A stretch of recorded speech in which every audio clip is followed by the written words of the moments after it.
Fall, leader des serviteurs Pape Djibril Fall. Parti les serviteurs. Pape Djibril Fall mu ngi ñëw gars yi nag may leen ñu laisser la presse personne laissez-nous faire notre travail aussi ñi yor téléphone yi.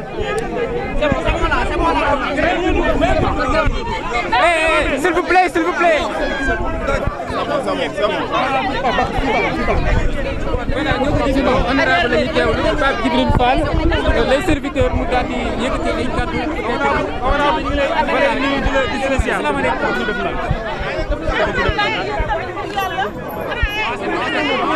Voilà, honorable ñu ngi lay nuyu. honorable ñu ngi lay nuyu di la ziar. S'il vous plaît. Honorable ñu ngi lay nuyu. maa ngi leen di fay. honorable maa ngi leen di fay. am sa appréciation ci convocation bi d'abord. li si jiitu ñu def ndànk rek. waaw honorable démb on a vu sa post Facebook nga wane sa indignation ci li nga xam ne moom mooy tey liy convoqué Bagdad Gadiaga d'abord sa réaction par rapport ak loolu. waaw damay fàttali rek ne sama wax bi dafa kii quoi. bi nguur gi ñëwee ba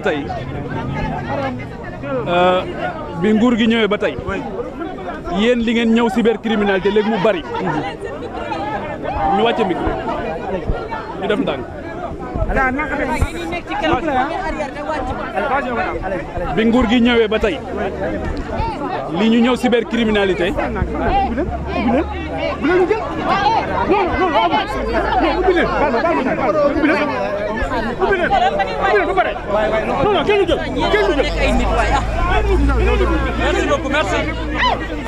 Merci beaucoup, merci.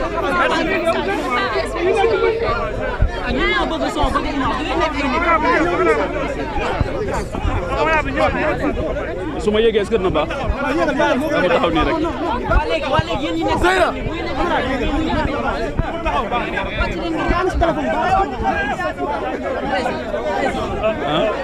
honorable démb ki leen sa photo Facebook. yéen ñi nekk ci kanam yéen a war a defar.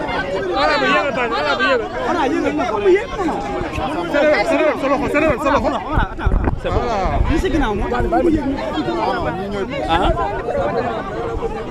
waaw dama bëgg gars yi pare moo tax dama bëgg gars yi pare. ñu ñëw na arrière. mënuma wax te ñoom parewul. C'est bon. C'est bon. Alors maa ngi.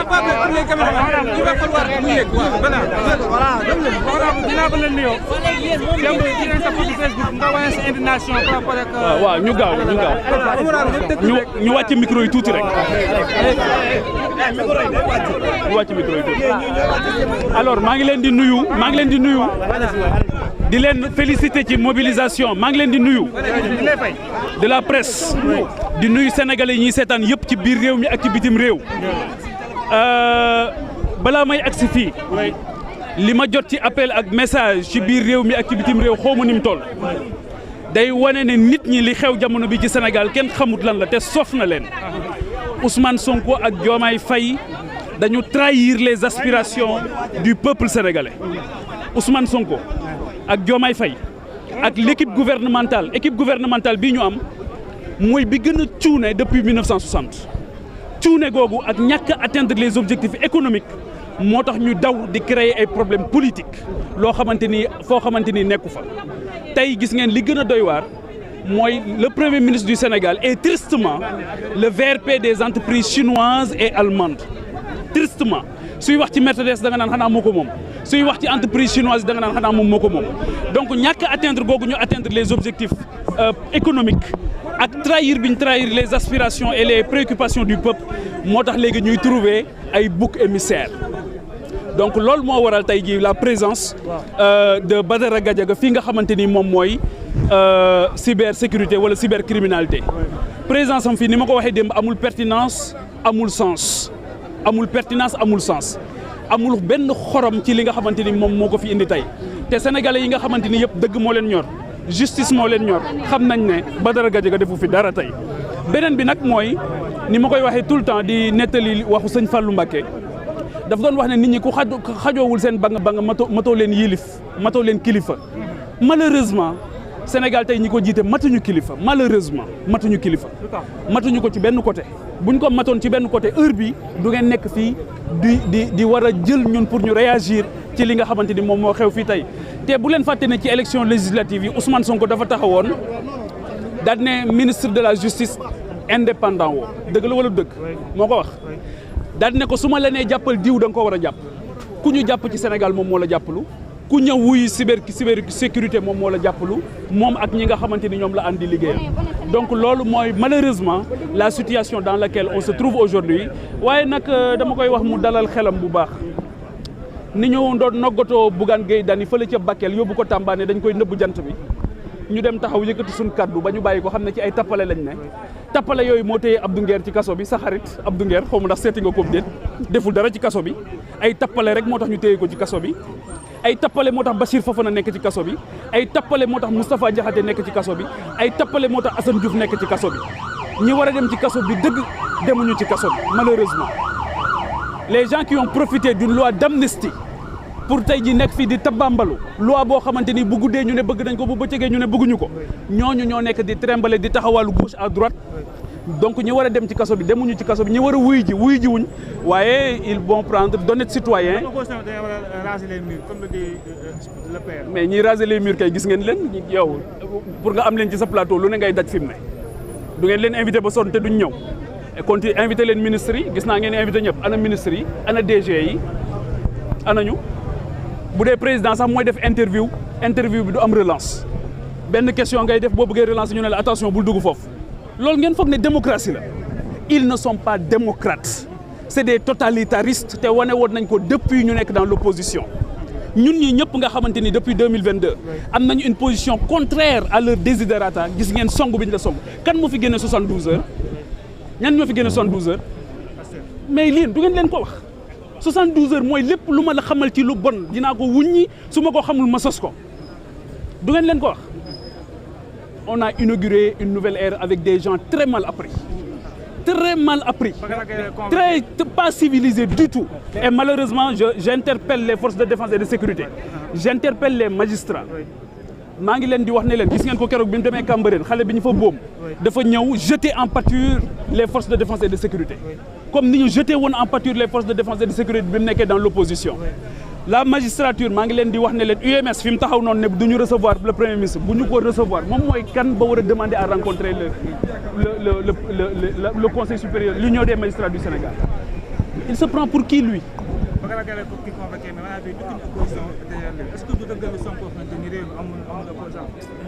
non loolu moom xam nga Macky Sall dane woon je vais réduire l'opposition à sa plus simple expression Ousmane Sonko fait pire bëggul mu génn bëggul opposition am fi bëggul kenn wax xalaat bu wuuteeg moom waaye il se trompe wax naa ko keroog gor yi taxawoon ne ko daal di ne lépp lu ñuy def ci injustice bu bëggee dal ci sa kaw sax dinañ taxaw ne du ko dal mais gor yooyu ñoo fi nekk ba tey il se trompe de pays il se trompe d'époque waaw xam naa ne bi mu jógee Chine nee na way nan lay def ba am un régime totalitariste affaire yu mel noonu mais il se trompe lourdement. mais honorable bu ñu waxee ne Amadou Ba convoqué nañ ko aussi est-ce que duñu njort ni équilibre am na en quelque sorte. équilibre amul dañuy naxaate loolu yow xam nga ne équilibre amul ana Amadou Ba nga ko gis nga ko. non dama ne gis nga ko. gis nga convocation. wax na leen ne convoqué nañ ko. mais peut-être qu'on lui a déroulé le tapis rouge. c'est une justice à deux vitesses. loolu moo tax bi ñu tëjee gone mi ci kaso bi dafa déplacé wu ñëw jour ouvrable le premier ministre les fonctionnaires les hommes d'affaires aujourd'hui font le pied de grue devant dans la primature mënuñu koo gis waaye moom bi ñu tëjee ñaar ñuy tooñkat yu nekk ci moom dafa dem seeti leen bëccëg mettre la pression ci la justice mettre la pression sur le procureur de la République Ousmane Diagne dama ko yërëm Ibrahima Ndoye dama leen yërëm ne succombez pas résistez à Ousmane Sonko et à ses affres. Il s'attaque à la justice, il s'attaque à tout le monde. Il s'est toujours attaqué à toutes les institutions, qu'elles soient constitutionnelles ou pas. Ousmane bu la gisee ci kanamam day jàpp ne war naa mën a dox ci sa kaw waaye loolu dafa trahir les aspirations du peuple mais dafa war a génn mais Badara Gadiaga warul def 5 secondes ci biir comme ni ñoom Bachir Fofana war a génne maa ngi wax sénégalais yëpp et je suis content de voir la société civile ici j'interpelle les familles religieuses j'interpelle les chefs religieux j'interpelle la communauté internationale sur la forfaiture qui est en train de se passer au Sénégal. Ousmane Sonko est en train de trahir les aspirations du peuple. Aujourd'hui, les agriculteurs, les cultivateurs, les éleveurs, les jeunes, tout le monde trinque. ñoom rek ñooy dund ñoom rek ñooy dund ñoom rek ñoo jël réew mi séddoo ko ci seen biir amul justice amul dara gis ñaata dossier ngeen fi gis ñu nekk ay dossiers à scandale. Pour la première fois dans l'histoire du Sénégal ñu gis benn nit boo xamante ni benn DG boo xam dañ ne dafa impliqué wu dans un dossier judiciaire premier ministre ñëw yëkkati ko taxawal ko ne ko defoo dara moom mooy kan ba wax ku def ku deful il se prend pour qui ils se prennent pour qui parce que Sonko mooy Diomaye bu ñu kenn nax qui se ressemble sa semble bonnet blanc bonnet. gars yi s'il vous plaît nag ñu organisé wu Mbaye Ndiaye waaye s'il vous plaît ñu organisé wu. xoolal il faut qu'on s'organise ngir yàlla xoolal il faut ñu organiser wu ñu arrière ñun ñëpp. gars yi s'il vous plaît il faut qu'on s'organise. arrière leen.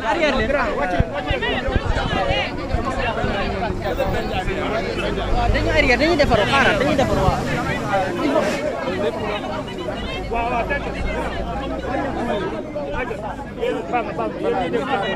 xoolal ngir yàlla rek ñu yaatal waay s'il vous plaît. ñu yaatal arrière leen arrière moom na jaar jaaral ñu beer si ginnaaw jaaral ñëwal nii.